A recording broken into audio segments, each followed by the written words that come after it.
लोजपा की दलित चौपाल में राजू पासी का आह्वान हुआ, जहां पर लोक जनशक्ति पार्टी की ओर से सोमवार 20 जुलाई 2026 को खागा क्षेत्र की ग्राम सभा पेरी में दलित चौपाल का आयोजन हुआ। कार्यक्रम में मुख्य अतिथि के रूप में पार्टी के उत्तर प्रदेश अध्यक्ष राजू पासी शामिल हुए। चौपाल को संबोधित करते हुए राजू पासी ने पासी पासवान सहित समस्त दलित समाज से अपने अधिकारों न्याय की लड़ाई के लिए संगठित होने का आह्वान किया।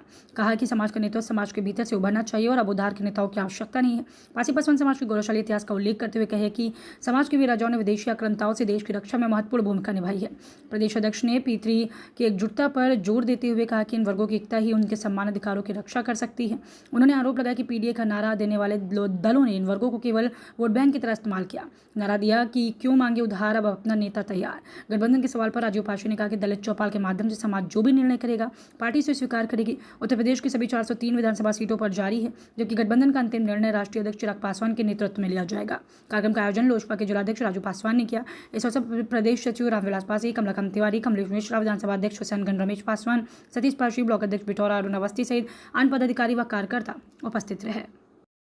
पार्टी के गुंडों द्वारा केवल अनुसूचित जाति, अनुसूचित जनजाति को टारगेट बना के सीधे उनको खुलेआम गोलियों से भूंजा जा रहा है, दिन में गोलियों से मारा जा रहा है। आप देख रहे हैं कि जिस तरह अभी हिमांशु पासी की हत्या सपा के गुंडों द्वारा किया गया, आपके भदोही जनपद में जयेश लाल सरोज की सपा के गुंडों के द्वारा हत्या किया गया, अभी कौशाम्बी जनपद में 4 हत्याएं सपा के गुंडों द्वारा किया गया, आपके अभी प्रयागराज में गुप्ता परिवार की 3 हत्या सपा के गुंडों द्वारा किया गया। अगर उस पीड़ित परिवार का कोई आंसू पोंछने का काम करता है तो सिर्फ हमारी लोक जनशक्ति पार्टी रामविलास उस परिवार का आंसू पोंछने का काम करती है। मैं तो कहना चाहूंगा, चाहे भारतीय जनता पार्टी का सांसद विधायक हो और चाहे सपा का हो और चाहे बहुजन का हो, कोई भी हमारे अनुसूचित समाज और अनुसूचित जनजाति के पास आज जाने का काम नहीं करता।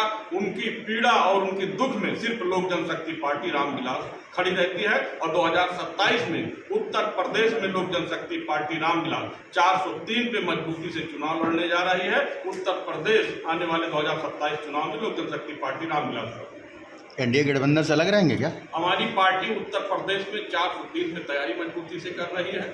हमारा केंद्र में गठबंधन है, उत्तर प्रदेश में हमारा कोई गठबंधन नहीं। हमारी पार्टी मजबूती से उत्तर प्रदेश में लड़ रही है। उत्तर प्रदेश में भाजपा का विरोध होगा?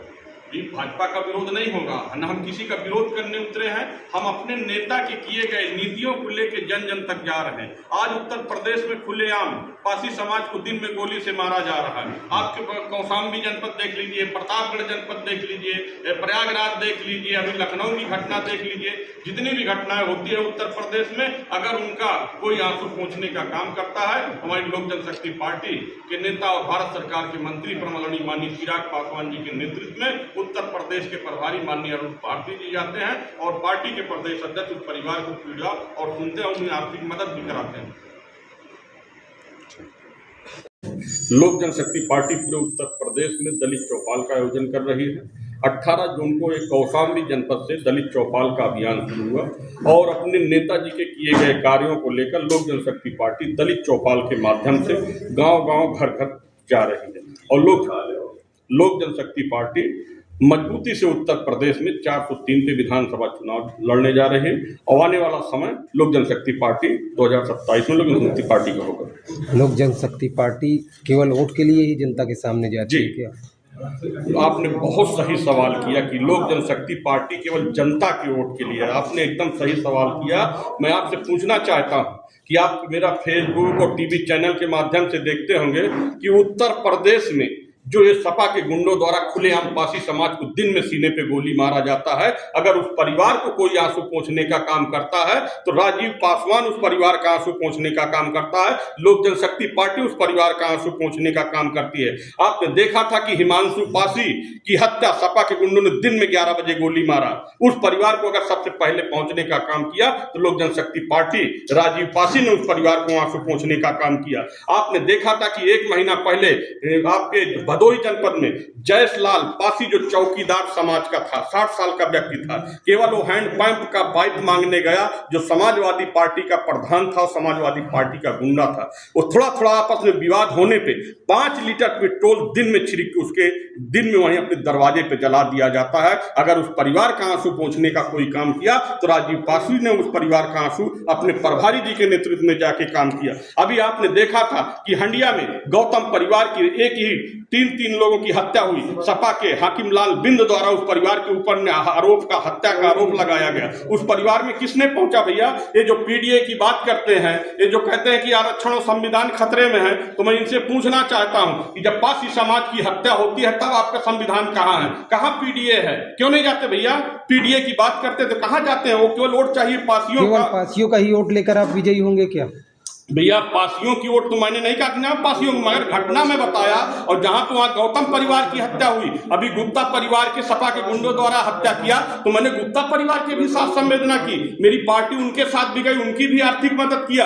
अगर 10% आरक्षण की बात हुई तो सबसे पहले अगर ब्राह्मणों को 10% आरक्षण की बात हुई तो लोक जनशक्ति पार्टी, हमारे नेता सरदेव पासवान जी ने 10% आरक्षण की बात की थी। उसके पहले किसी ने बात नहीं किया।